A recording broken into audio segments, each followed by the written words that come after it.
Hey everybody, this is TJR, and I've commented on episodes 1 and 2 of the Orville. Episode 3 aired, and I didn't get to comment on it because I was out of town and had some other commitments, and the week got away from me, and then lo and behold, episode 4 had already aired. So I thought I would comment on episode 3 and 4, and then put forth a question. But before I do that, I wanted to just kind of state for the record that I had never planned in the beginning to talk about this show on a weekly basis. I figured the first 2 episodes was really enough. I felt like I'd said everything that I really wanted to say. And then along came episode 3, and it was quite remarkable. I wanted to comment on it, but then I had to go out of town, and then the week got away from me, and before I knew it was almost time for episode 4. And so I figured, well, just wait. Watch episode 4 and then comment on 3 and then comment on 4 if you feel you need to. So episode 3, the show took a real quantum leap in my opinion. At this point, I no longer view the series as a Star Trek parody. I feel like it's really left any semblance of that behind. I know there were a lot of people telling me, no, it's not a parody, it's not a parody. And I get what you were saying. But it had a lot of elements of parody in it right from the get-go. At this point, I now consider the Orville to be a love letter to Star Trek, and in particular, Seth MacFarlane's love letter to Star Trek. So let's move on to episode 3. With episode 3, I feel like the Orville really has found its stride, and it did so by doing what Star Trek has always done. Discuss and tackle a morally or philosophically complex issue within the allegory of science fiction television. Now, Star Trek has always been known for doing this. Sometimes it does it better than other times. Sometimes it fails, but at least it tries. I feel like with this episode, the Orville attempted it and succeeded. In this episode, there were 2 themes being explored. The first is the more targeted theme, dealing with sexual identity and the right to have one's sexual identity, even if it conflicts with what one's surrounding culture says is not normal. And then the more universal theme of how far do you push your own beliefs on another culture just because you think their beliefs are wrong. The episode manages to state its point of view without being preachy. It also takes fair examination of competing point of views, and it polices itself as well by having the characters police themselves.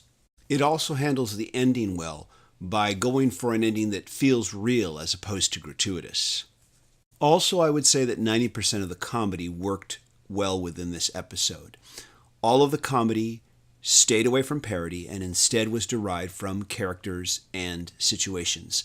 The only piece of comedy that did not work for me at all was the sequence involving the Doctor and the gelatinous alien, where the gelatinous alien hits heavily on the Doctor.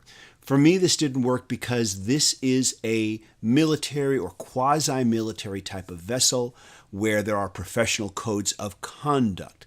That has clearly been established in this series. So therefore, no officer, gelatinous or otherwise, would ever speak to the ship's doctor or to another crew member for that matter in the way that this gelatinous character did. Now, some of you will say, well, it's a comedy, it's just being silly. But there have been ground rules established with this comedy. This sequence was just incredibly jarring, and it just did not make any sense within the context of the rest of the series. It did not kill the episode for me. I really did enjoy this episode quite a bit. So let's move on to episode 4, which was entitled If the Stars Should Appear. This episode deals with themes that we've seen before and seen before in Star Trek. In fact, the original series did an episode about this very topic entitled For the World is Hollow and I Have Touched the Sky, wherein an entire civilization is living inside of a gigantic space vessel and is not even aware of that fact. There is also the familiar theme of how there are always going to be individuals or segments of a society that will use religion and religious beliefs to not only control individuals, but to control whole segments of societies. These themes have been explored before in Star Trek, but considering this is something that still happens to this day, I say it's fair game to explore these themes again. The episode did a pretty good job of exploring them, I think, for the most part. It was an enjoyable episode, perhaps not as strong as episode 3, but a good episode nonetheless. And once again, the only thing that really bothered me about this episode was, again, the appearance of the gelatinous alien, voiced by a comedian, Norm Macdonald, trying to hit on the ship's doctor. And once again, this doesn't work for the same reasons that I said earlier. It's completely out of place with what's been established already by this series. Now, this is not to say that all the rest of the comedy is working perfectly. I'm afraid not. The sequence where Seth MacFarlane needs to spit out the food that the locals have given him is not funny. I know it's supposed to be funny, but it's not. And it also disrupts the entire flow of the episode.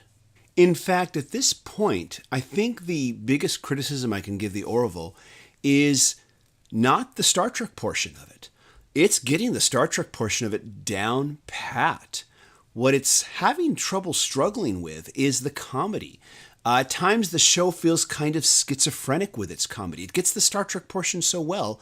Sometimes the comedy hits really well. The opening sequence with Bortus and his mate, where his mate decides to watch a clip from The Sound of Music while eating ice cream because he's depressed, I thought worked beautifully. Also, Kelly Grayson's sarcastic remarks while she's being interrogated also worked fantastic. Also, Malloy and Lamar's quips on the bridge about what's more boring than star charting were also equally well done. I don't want to say that the Orville doesn't need the comedy, but maybe it doesn't need to push quite so hard to have the comedy. Of course, without the comedy, the Orville just simply becomes a Star Trek knockoff. And this could lead to the show's creators being sued by Paramount CBS over Star Trek. Not 100% sure that they would do that, of course. It's one thing for CBS Paramount to take on a group of fan filmmakers who can make Star Trek better than they can. It's another thing to take on a gigantic, mega corporate media conglomerate. Trying to mash up a weekly comedy series with a weekly science fiction action drama series can't be easy, and it's got to be a tough balancing act. So I definitely give the show kudos for at least trying. And they do seem to be getting better at it with each episode. So now it's time for that question that I talked about at the beginning of this video.